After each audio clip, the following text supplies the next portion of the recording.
The romantic story of love tells us that our search for a partner is inspired above all else by a desire to find someone who can make us happy. But the truth is a little more confused and peculiar, for one of the oddest aspects of love is that in tracking down a mate, we don't in fact look out for just anyone who seems kind, good and attractive. We look out for someone who will fulfill a number of pre-existing psychological requirements, which could include a subterranean appetite for frustration and humiliation. We are constrained in our love choices by what we learnt of love as children. Adult love is, in central ways, a search for a rediscovery of emotions first known in childhood. In order to prove exciting and attractive, the partner we pick must re-evoke many of the feelings we once had around parental figures. And these feelings, though they may include tenderness and satisfaction, are also likely to feature a more troubling range of emotions. Perhaps a desire to prove ourselves to someone who was always slightly skeptical of us, or a feeling of shame around sexuality, or a need to cheer up someone with depressive tendencies. We can find ourselves rejecting certain candidates in adulthood, not so much because they are wrong, as because they feel a little bit too right. That is, we dimly intuit that they're not going to make us suffer in the ways we need to suffer in order to feel that love is real. The romantic view of love suggests that we end up in bad relationships by mistake. The psychological view suggests that we end up in tricky places by unconscious intent. Without being fully aware of our wish, we need our partner to have a failing that a parent once had, so that we can repeat the flawed but potent dynamic we once experienced as children. Though in most cases we're drawn to people with the very same failings as a parent, occasionally a relationship pays tribute to a parent's failings in a slightly different way. We act towards our partner as our parent once acted towards us. We push the partner into the role we once inhabited as a child.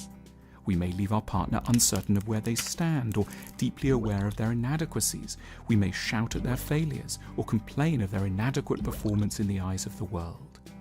It seems we are fated either to seek out the fault of a parent in a partner or to mimic the fault of the parent with a partner.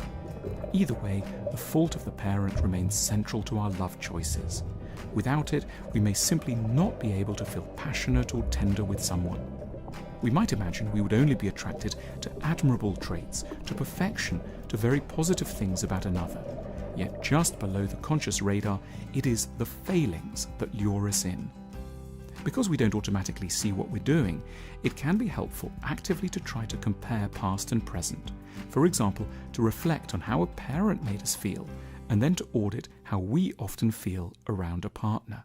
The correspondences can be as striking as they are humbling. We become aware of the tricky scripts we're following to want to leave a relationship at once, but this implies that we might easily be able to overcome the sort of people we're attracted to.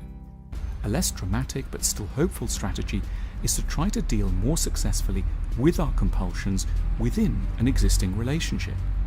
What this involves is accepting the extent to which we're liable to be dealing with the issues in our couple with some of the immaturity of a child, the child we were when we first encountered the compelling flaws of our parents.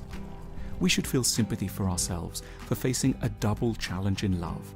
We're attracted to adults who have some of the failings we knew in childhood, but then, in dealing with these failings, we have none of the resources, wisdom and competence that someone who'd enjoyed adequate parenting in relation to them would have been able to muster.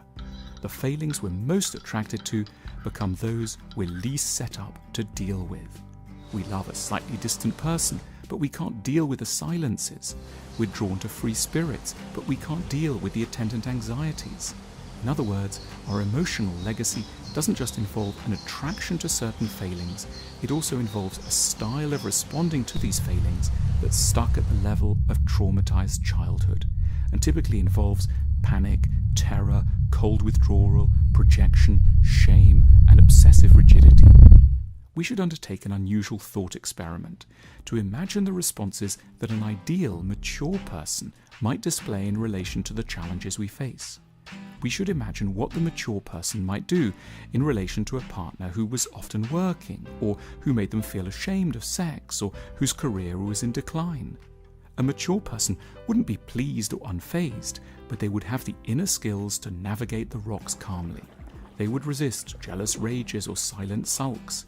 They would know how to wait for the right moment to deliver a point. They might have the inner freedom to make a joke out of a problem. They wouldn't have to crush a weaker party. Keeping such possibilities in our minds helps us to see that our own instinctive responses aren't necessary or normal. They are the responses of people who underwent a lot of trouble before they had any idea of how to cope with it.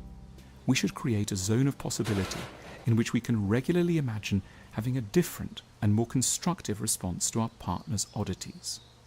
We should accept that the way to have a better relationship is likely to lie not in firing the partner, we are with them for tricky but firm reasons, but in doing some internal work to learn better how to cope with the problems we face with them.